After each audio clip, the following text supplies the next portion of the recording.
بسم اللہ الرحمن الرحیم۔ ناظرین، سورہ یونس میں اللہ تعالیٰ نے یہ واضح طور پہ فرما دیا، سن لو اللہ کے دوستوں پر نہ خوف ہے اور نہ ہی وہ غم زدہ ہوں گے۔ ناظرین، اللہ کے اولیاء کی کچھ صفات ہیں جس میں پہلی صفت ایمان ہے کہ وہ صاحب ایمان ہوں، ان کی ذہنی سوچ پختہ ہو کہ رسول اللہ صلی اللہ علیہ وآلہ وسلم جو کچھ لائے اس پر دل سے حق اور سچ ہونے کا یقین کریں۔ اسی حوالے سے حضرت علی رضی اللہ تعالی عنہ فرماتے ہیں کہ اللہ کے اولیاء راتوں کے جاگنے سے ان کے چہرے زرد ہوتے ہیں، ان کی آنکھیں آنسوؤں سے تر ہوتی ہیں، بھوک سے ان کے پیٹ سکڑے ہوئے ہوتے ہیں اور پیاس سے ہونٹ خشک ہوتے ہیں۔ جب اللہ ان کا والی، وارث اور دوست ہو جاتا ہے تو یہ دنیا اور آخرت کے خوف سے اور غم سے آزاد ہو جاتے ہیں۔ آج کی اس ویڈیو میں ہم بنی اسرائیل کی ایک ولی خاتون کا ذکر کریں گے کہ نبی پاک صلی اللہ علیہ وآلہ وسلم شب معراج میں بیت المقدس کی طرف جاتے ہوئے مصر کے قریب ایک مقام سے گزرے تو انہیں نہایت ہی اعلیٰ اور زبردست خوشبو آنے لگی۔ آپ صلی اللہ علیہ وآلہ وسلم نے حضرت جبرائیل علیہ السلام سے پوچھا کہ یہ خوشبو کیسی ہے؟ جواب ملا کہ فرعون کی بیٹی کی باندی مشاطہ اور اس کی اولاد کی قبر سے یہ خوشبو آ رہی ہے۔ پھر حضرت جبرائیل علیہ السلام نے اس کا قصہ بیان کیا کہ مشاطہ فرعون کی بیٹی کی خادمہ تھی اور وہ خفیہ طور پر اسلام لا چکی تھی۔ ایک دن فرعون کی لڑکی کو کنگھی کرتے ہوئے اس کے ہاتھ سے اتفاقاً کنگھی گر پڑی۔ وہ اٹھانے لگی تو اس کی زبان سے بے ساختہ بسم اللہ نکل گیا۔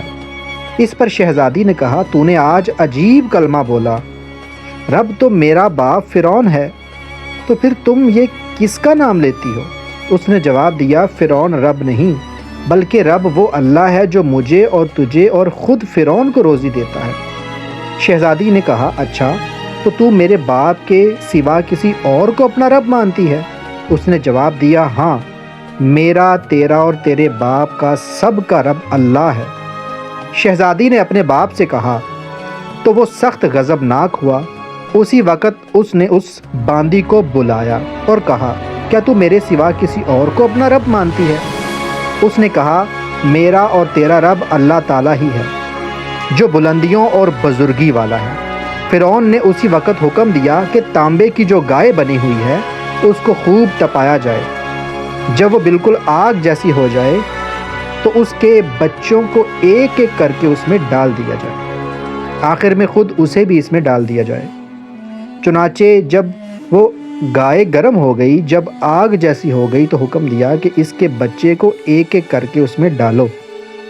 اس نے کہا، بادشاہ میری ایک درخواست جو منظور کر لو تو بہت مہربانی ہوگی کہ میری اور میرے بچوں کی ہڈیاں ایک ہی جگہ ڈال دینا۔ اس نے کہا، اچھا تیرے کچھ حقوق ہمارے ذمے ہیں اس لیے یہ بات منظور کی جاتی ہے۔ اس کی دونوں بچیاں اس کی آنکھوں کے سامنے اس میں ڈال دی گئیں، وہ فوراً جل کر راکھ ہو گئیں۔ پھر جب سب سے چھوٹے بیٹے کی باری آئی جو ماں کا دودھ پی رہا تھا، فرعون کے سپاہیوں نے اسے گھسیٹا تو اس اللہ کی نیک بندی کی آنکھوں کے سامنے اندھیرا آ گیا۔ اللہ تعالیٰ نے اس بچے کو اس وقت زبان دی اور اس نے با آواز بلند کہا، اماں جان افسوس نہ کر، اماں جان ذرا بھی پس و پیش نہ کر، حق پر جان دینا ہی سب سے بڑی نیکی ہے۔ چنانچہ انہیں صبر آ گیا۔ اس بچے کو بھی آگ میں ڈال دیا گیا اور آخر کار اس کی ماں کو بھی آگ میں ڈال دیا گیا۔ یہ خوشبو کی مہکیں ان کے جنتی محل سے آ رہی تھی۔ سبحان اللہ۔ تو ناظرین، اس ویڈیو سے ہمیں یہ سبق ملتا ہے کہ اللہ تعالیٰ کے راستے میں اگر کوئی مصیبت آئے تو اسے اللہ کی رضا سمجھ کے قبول کرنا چاہیے، جس کے اللہ کے ہاں بہت درجے ہوتے ہیں۔ اگر آپ کو آج کی میری یہ ویڈیو پسند آئی تو اس کو لائک، شیئر اور سبسکرائب کر دیجیے گا۔ السلام علیکم۔